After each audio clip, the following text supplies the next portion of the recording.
এই রে তাতে কি হয়েছে? তুই তোর নিজের টাকা উড়াই দিতি। না আমার কাছে টাকা আছে, আমার কাছে টাকা নাই তো। আপনার কাছে টাকা নেই? তা আমার কাছে টাকা থাকলে এত কথা কই?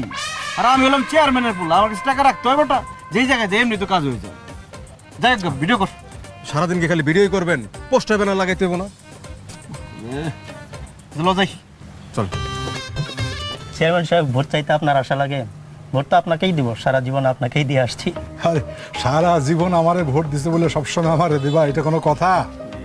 দেখো একটা কথা, ক্ষমতা কারো চিরস্থায়ী না, ক্ষমতা থাকে না। আমি সেবা করতে পারছি, তোমাদের নগণ্য সেবক একজন, ব্যাস। যতদিন খেদমত করতে পারবো, সেবা করতে পারবো, ততদিন ক্ষমতা থাকবে আমাদের, নাকি? ঠিক ঠিক তাহলে ভোট দিবা না অন্য কারো দিবা, ঠিক আছে? ঠিক। চলো যাই, আমরা ক্যাম্পেইন করতেছি। চলো আসো আসো, এই চল। ঠিকঠাক আছে মামা, আপনি খামাকে চিন্তা করতেছেন, সব কিছু কন্ট্রোলে আছে। ইলেকশন পর্যন্ত সাবধানে থাকতে হইব, কেমন?